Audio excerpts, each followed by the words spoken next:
It was a cold afternoon in the city. The sky was gray and the wind kept blowing dust and leaves down the sidewalks.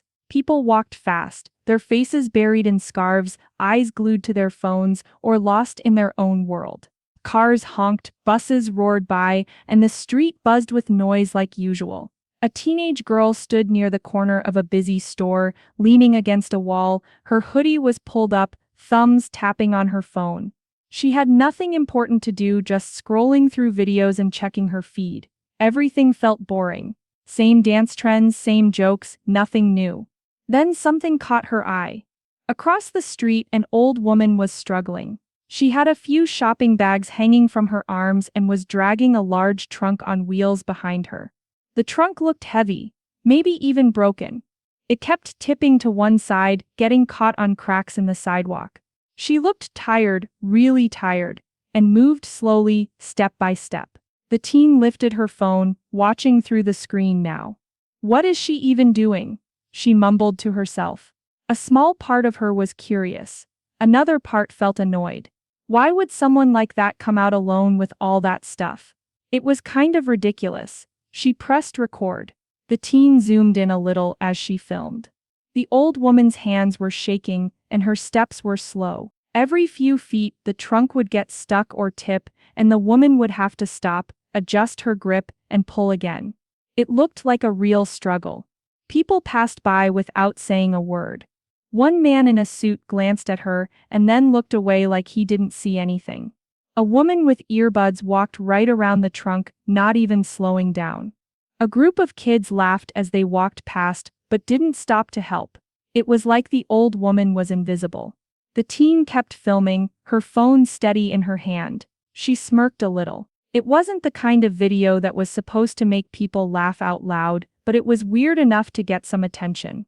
She picked a clip of the woman nearly falling and typed a caption, "Grandma's out here fighting a boss battle." Then she added a laughing emoji and posted it to her story. Within seconds, the first few views rolled in.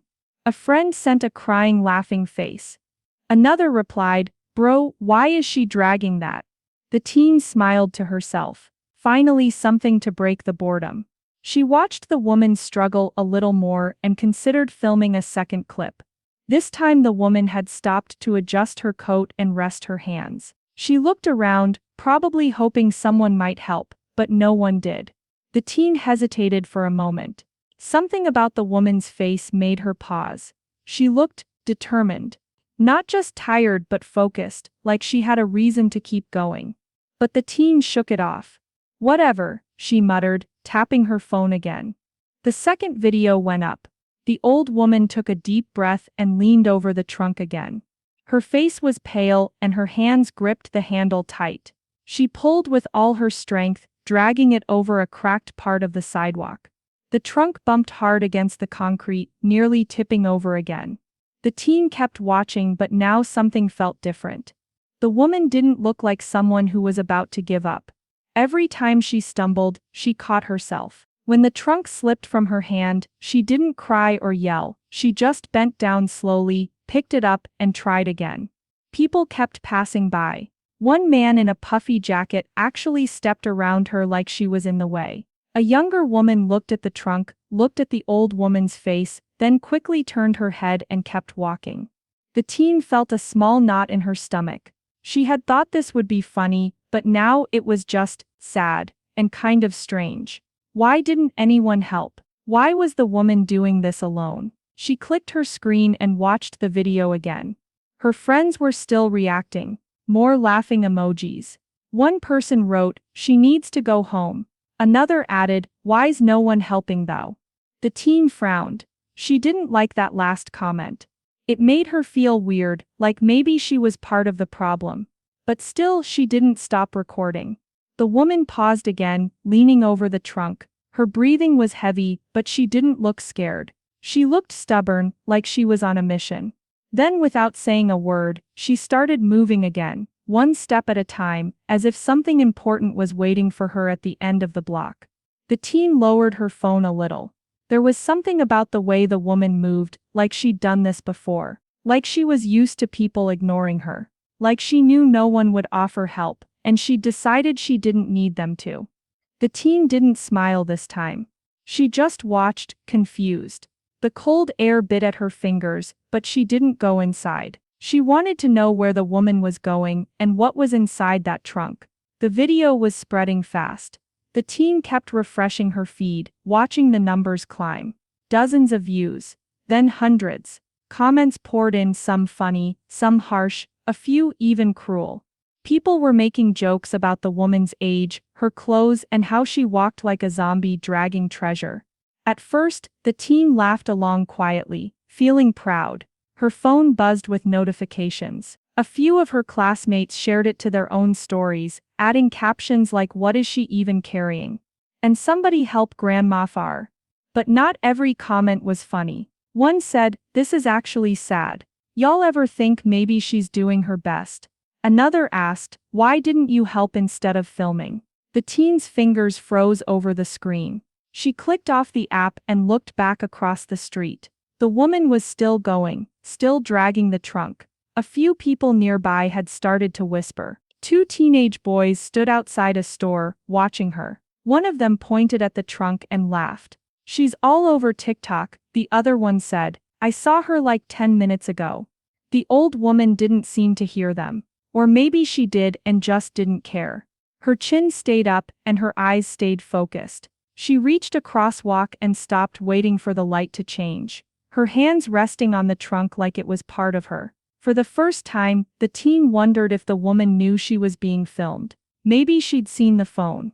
Maybe she'd heard the comments. If she did, she didn't show it. But there was something in the way she stood now.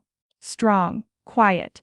Almost like she was used to being laughed at and had learned how to stand tall anyway. The teen looked down at her phone again. The screen felt heavier now. The likes didn't feel as fun. The laughter didn't echo the same. She didn't know why, but something in her chest felt tight.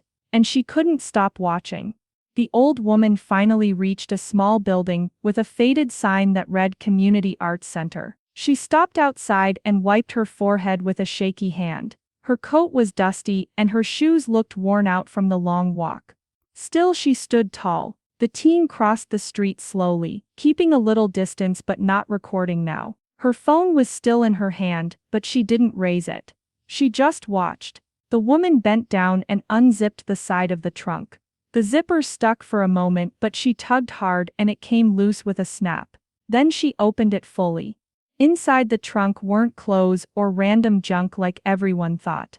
There were carefully wrapped canvas paintings, sketchbooks with worn-out covers, pencils, brushes, jars of dry paint, framed black and white photos, yellowed with age, a few awards, and at the very bottom letters. Dozens of them, tied with a red ribbon. A man standing nearby leaned closer. "Wait a minute, are those your paintings?" he asked. The old woman nodded. "They're mine. Used to be in a gallery down the street. It's gone now." A small group started to gather. One younger woman stepped forward. "I remember that place. Wait, weren't you in the paper once? Back in the 90s or something?" Again the old woman nodded, softly smiling. "Yes, I taught art here for 25 years. These are the last things I saved when my apartment got cleared out." She didn't say it with sadness or anger. Just calm truth. The teen's heart dropped. She remembered one of the comments on her post, something about how maybe the woman was doing her best. Now she knew it was true. This woman wasn't some strange old lady making a scene. She was an artist, a teacher, a fighter, someone who had lived a full life and was still standing, even after the world seemed to forget her. "I'm donating these to the center," the woman said. "They said they'll hold a final exhibit for me. Might be the last one I'll get." A few people clapped. The man from earlier offered to help carry the trunk inside. The teen didn't move. Her cheeks felt hot. She remembered the videos she posted, the comments, the laughter. All of it made her stomach twist now. She thought about how quickly people had judged the woman, how she had too, and how wrong they all were. The woman looked up and caught the teen's eyes for a moment. Not with anger. Just a quiet look, like she knew everything that had happened. Then she turned back to her trunk, gently picking up one of the paintings, and walked through the doors of the art center. The teen didn't follow. She stood there, the wind blowing her hood back. For the first time all day, she put her phone in her pocket. The teen sat alone on a bench down the street, staring at the ground. Her phone was in her lap, but the screen was dark. She hadn't opened any apps since the woman disappeared into the art center. The noise of the city went on around her. Cars, voices, wind, but it all felt far away. She opened her phone slowly and looked at the video again. It didn't feel funny anymore. It felt cruel. The woman in the clip wasn't just struggling. She was surviving, fighting, carrying memories, not just bags. With a few taps, the teen deleted the videos. She didn't post anything about the art center, or the truth about the woman. Somehow it didn't feel right. Like the woman's story wasn't hers to tell. Not after the way she had started it. She thought about how easy it had been to mock someone. How easy it had been to follow the crowd, to go for laughs instead of thinking twice. And how one small choice, a video, a caption, a smirk could tear someone down without a second thought. But the woman hadn't let it tear her down. She stood tall, even when people stared. She carried her trunk and her story without asking for pity. That kind of strength, the teen had never seen anything like it before. She sat there for a long time. Finally she opened her camera, not to film, but to take a picture of the sky. It was clearing now, with soft light peeking through the gray clouds. Maybe it was time to start seeing things differently. Maybe it was time to listen more, judge less, and think about what stories were really worth telling. Because sometimes, the people who look the weakest are the strongest of all.